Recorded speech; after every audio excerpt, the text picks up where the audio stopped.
Hi everyone, welcome back to my YouTube classes. In today's class, we are going to see the key answers of paper 1, language 1, which was conducted on 7th December 2025.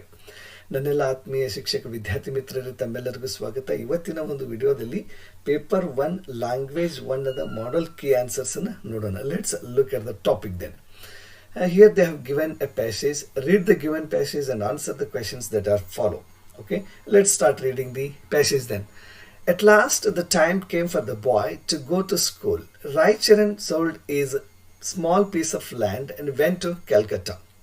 There he got employment with a great difficulty as a servant and sent Faila to school. He spared no pains to give him the best education, the best clothes, the best food. Meanwhile, he himself lived on a mere handful of rice and would say in secret, "Hey, my little master, my dear little master, you loved me so much that you came back to my house. You shall never suffer from any neglect of mine." Then 12 years passed away in this manner. The boy was able to read and write well. He was bright and healthy and good looking. He paid a great deal of attention to his personal appearance and was especially careful in parting his hair. He was inclined to extravagance and finery and spent money freely. He could never quite look on Raicharan as a father, because, though fatherly in affection, he had the manner of a servant. A further fault was this, that Raicharan kept a secret from everyone that he himself was the father of the child. The students of this hostel, where Faila was a boulder, were greatly amused by Raicharan's country manners, and I have to confess that beyond his father's back, Faila joined in their fun.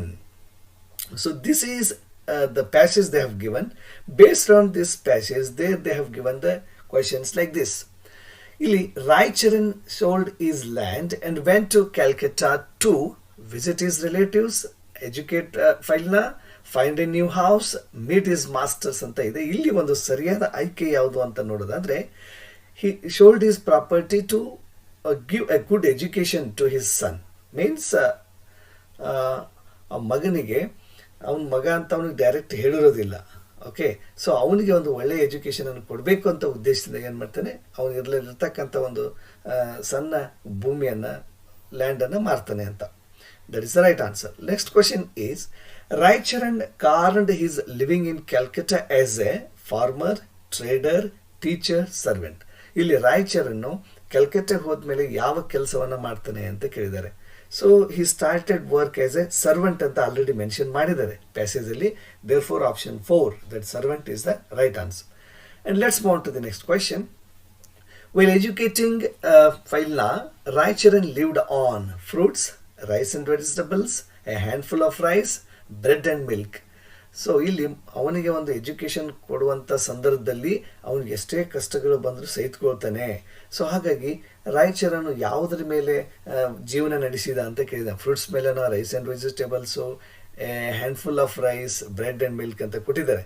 ಇಲ್ಲಿ ಸರಿಯಾದಂಥ ಆಯ್ಕೆ ನಾವು as on we read it, ಇಲ್ಲಿ ನಮ್ಗೆ ಗೊತ್ತಾಗುತ್ತೆ rice and vegetables. He lived merely a handful of rice ಅಂತ ಹೇಳ್ತಾರೆ ನೋಡು. ಒಂದು ಬೊಗುಸೆಯಷ್ಟು ರೈಸು ಮತ್ತು ವೆಜಿಟೇಬಲ್ ಮೇಲೆ ಅವನು ಜೀವನವನ್ನು ನಡೆಸ್ತಾನೆ ಅಂತ. ಇಲ್ಲಿ ರೈಸ್ ಆ್ಯಂಡ್ ವೆಜಿಟೇಬಲ್ಸ್ ಅನ್ನುವಂಥದ್ದು right answer. And let's move on to the next question, that is Faila grew up after 12 years as a weak and lazy boy, bright, healthy and good looking boy, sickly and dull boy, poor and uneducated boy ಅಂತ ಕೇಳಿದ್ದಾರೆ.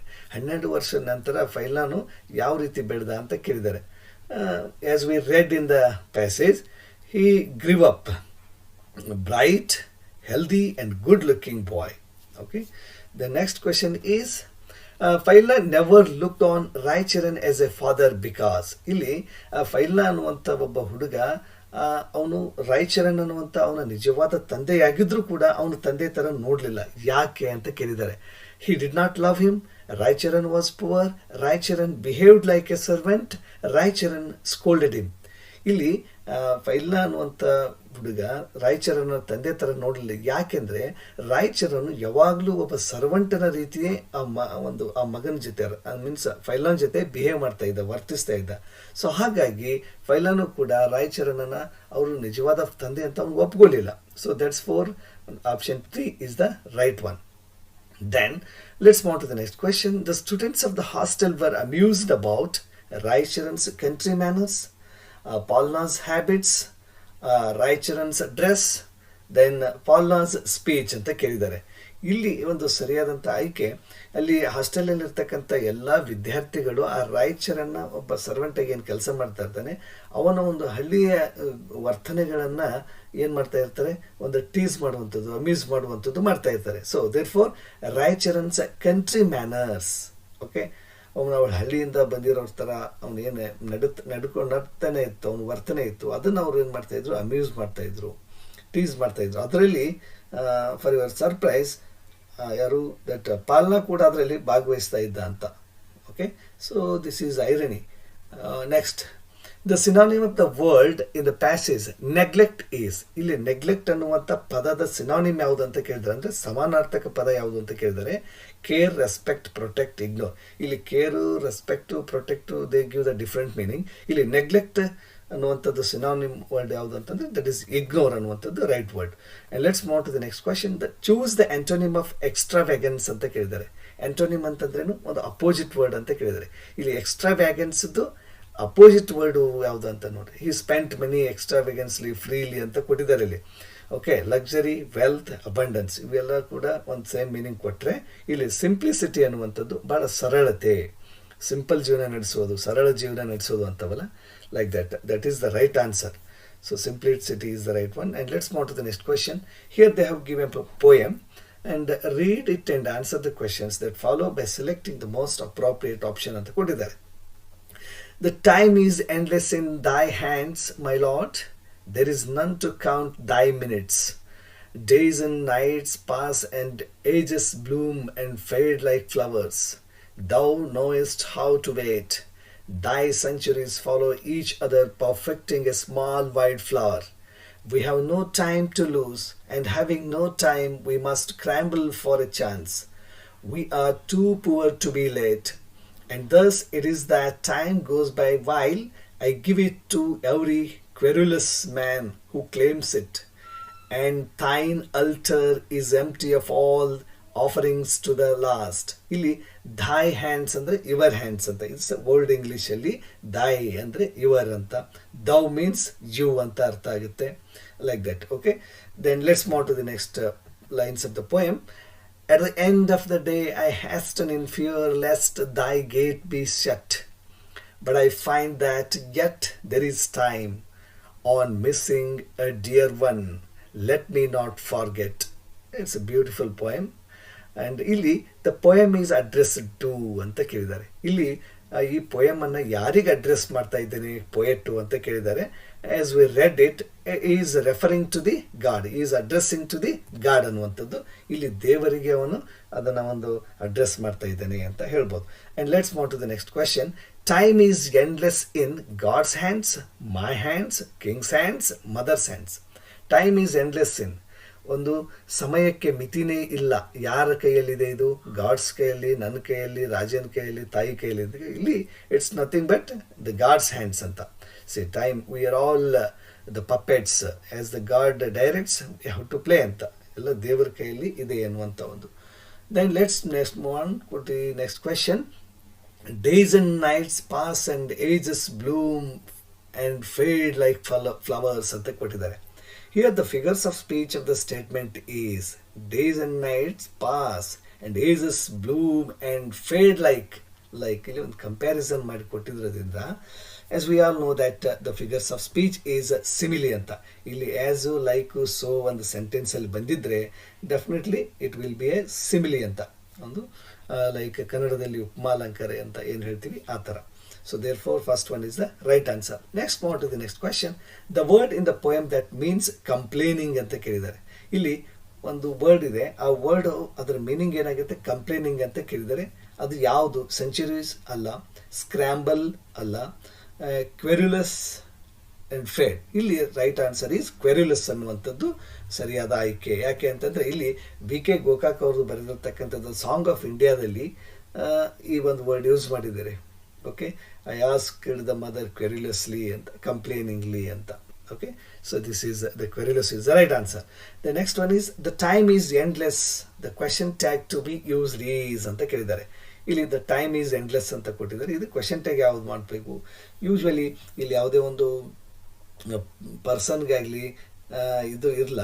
So ಹಾಗಾಗಿ ಏನು ಮಾಡಬೇಕು, ನಾವು generally isn't it ಅಂತ ಮಾಡ್ತೀವಿ. Okay, therefore ಇಲ್ಲಿ particular ಒಂದು ಯಾವುದೋ ಪರ್ಸನ್ ನೇಮ್ ಆಗಲಿ, ಥಿಂಗ್ಸ್ ನೇಮ್ ಆಗಲಿ, ಅನಿಮಲ್ಸ್, ಪ್ಲೇಸ್ ಯಾವುದೂ ಇಲ್ಲ ಇಲ್ಲಿ.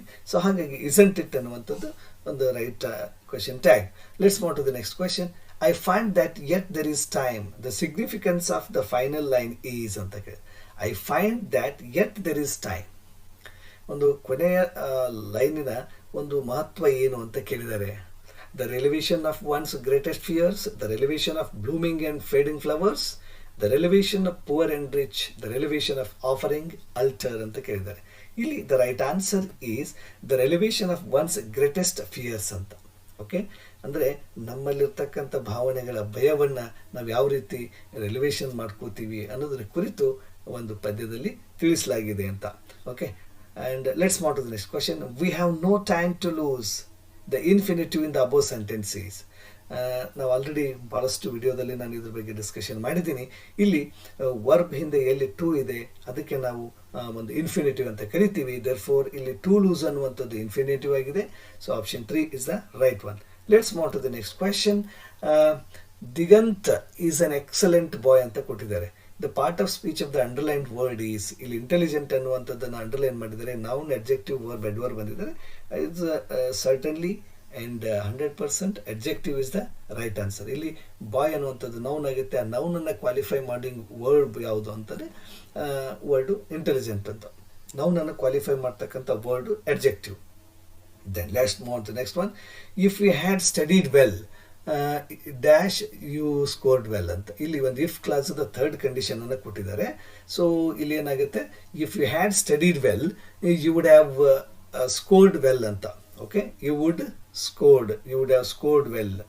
ಓಕೆ, ಇಲ್ಲಿ ವುಡ್ ಹ್ಯಾವ್ ಅನ್ನುವಂಥದ್ದು ಸರಿಯಾದ ಆಯ್ಕೆ. Let's move to the next question. Grandmother narrated and dash, ಇಲ್ಲಿ ಬ್ರೆಕೆಟಲ್ಲಿ ಇಂಟ್ರೆಸ್ಟ್ ಅಂತ ಕೊಟ್ಟಿದ್ದಾರೆ. ಸೊ ಅದನ್ನು ಏನು ಮಾಡಬೇಕು, use the correct form of the word ಅಂತ ಕೊಟ್ಟಿದ್ದಾರೆ. ಇಂಟ್ರೆಸ್ಟ್ ಅನ್ನುವಂಥದ್ದು ಸರಿಯಾದ ಫಾರ್ಮಲ್ಲಿ ಬರೀಬೇಕು. ಇಲ್ಲಿ ಬರೆದ್ರೆ ಏನಾಗುತ್ತೆ ಅಂದರೆ grandmother narrated and interesting story ಅಂತ ನಾವು ಯೂಸ್ ಮಾಡ್ತೀವಿ. ಆ ಇಂಟ್ರೆಸ್ಟಿಂಗ್ ಅನ್ನುವಂಥದ್ದು ಇಲ್ಲಿ ನೌನ್ ಫಾರ್ಮ್ ಆಗುತ್ತೆ. So therefore the option 1 is the right one. Let's move to the next question. Write your name on the top dash the page ಅಂತ. ಇಲ್ಲಿ fill in the blanks with the correct preposition ಅಂತ ಕೇಳಿದ್ದಾರೆ. ಇದಕ್ಕೆ ಸರಿಯಾದಂಥ ಆಯ್ಕೆ write your name on the top of the page ಅಂತ ನಾವು ಹೇಳ್ತೀವಿ. So therefore option 2 that is OF of is the right answer. Let's move to the next question. The fire damaged the building can be rewritten as ಅಂತ ಕೇಳಿದ್ದಾರೆ. ಇಲ್ಲಿ passive ಫಾರ್ಮಲ್ಲಿ ಬರಿಬೇಕಿದು. ಏನಾಗುತ್ತೆ, ಕೊಟ್ಟಿರೋದು ಸಿಂಪಲ್ ಪಾಸ್ಟ್ ಟೆನ್ಸಲ್ಲಿದೆ. The building was damaged by the fire. Option 3 is the right answer. Let's move to the next question. The bilingual method proposed by CJ Dodson aims to ಅಂತ ಕೇಳಿದ್ದಾರೆ. Teach a language through translation only, make use of both mother tongue and target language effectively, eliminate the use of mother tongue completely, focus on a grammatical accuracy ಅಂತ ಕೇಳಿದ್ದಾರೆ. As we all know that the bilingual method proposed by CJ Dodson aims to make use of both mother tongue and the target language ಅನ್ನುವಂಥದ್ದು. ಇಲ್ಲಿ ಮಾತೃಭಾಷೆ ಜೊತೆಗೆ ನಾವು ಕಲಿಸುವ ಒಂದು English ಭಾಷೆಯನ್ನು ಕೂಡ ಸರಿಯಾಗಿ ಎಫೆಕ್ಟಿವ್ ಆಗಿ ಪರಿಣಾಮಕಾರಿಯಾಗಿ ಬಳಸ್ಕೋಬೇಕು ಅನ್ನುವಂಥದ್ದು ಒಂದು ಗುರಿಯಾಗಿದೆ. Therefore option 2 is the right answer. Next question is, an online tool useful for improving English listening skill is ಅಂತ ಇದೆ. ಇಲ್ಲಿ ಒಂದು ಯಾವುದೋ ಆನ್ಲೈನ್ ಟೂಲು ಇಂಗ್ಲೀಷ್ ಲಿಸ್ನಿಂಗ್ ಸ್ಕಿಲ್ಲನ್ನು ಬೆಳೆಸಲಿಕ್ಕೆ ಸಹಾಯ ಆಗುತ್ತೆ. ಗ್ರಾಮರ್ಲಿ ಆಗೋದಿಲ್ಲ. Duolingo stories, lyrics training and YouTube, Google Docs ಅಂತ ಇದೆ. ಇಲ್ಲಿ ಲಿಸ್ನಿಂಗ್ ಆ್ಯಕ್ಟಿವಿಟಿಗೆ ಸಂಬಂಧಪಟ್ಟಿದ್ದು ಡಿಯೋಲಿಂಗೋ ಸ್ಟೋರೀಸ್ ಇದೆ, ಜೊತೆಗೆ ಲಿರಿಕ್ಸ್ ಆ್ಯಂಡ್ ಟ್ರೈನಿಂಗ್ ಯೂಟ್ಯೂಬ್. ಅಂದರೆ ಇಲ್ಲಿ ಆಪ್ಷನ್ 2 or 3 ಎರಡು ಕರೆಕ್ಟು. 2 ಬರೆದ್ರು ಕರೆಕ್ಟು, 3 ಬರೆದ್ರು ಕೂಡ correct. And let's move to the next question. The first thing that teachers do for successful integration of technology in the English classroom is to select advanced digital tools for all learners, understand learners and their individual differences, focus only on a grammar and vocabulary exercises and prepare lengthy and complex online lessons ಅಂತ ಕೊಟ್ಟಿದ್ದಾರೆ. ಇಲ್ಲಿ ಸರಿಯಾದಂಥ ಆಯ್ಕೆ ಅಂತ ನೋಡೋದಾದರೆ understand learners and their individual difference. ಮೊದಲು ಕಲಿಯುವವರನ್ನು ಅರ್ಥ ಮಾಡಿಕೊಂಡು ಅವರ ಒಂದು ಭಿನ್ನತೆಗೆ ಅನುಗುಣವಾಗಿ ನಾವು ಪಾಠಗಳನ್ನು ಮಾಡೋದನ್ನು ಕಲಿಬೇಕು. Therefore option 2 is the right answer.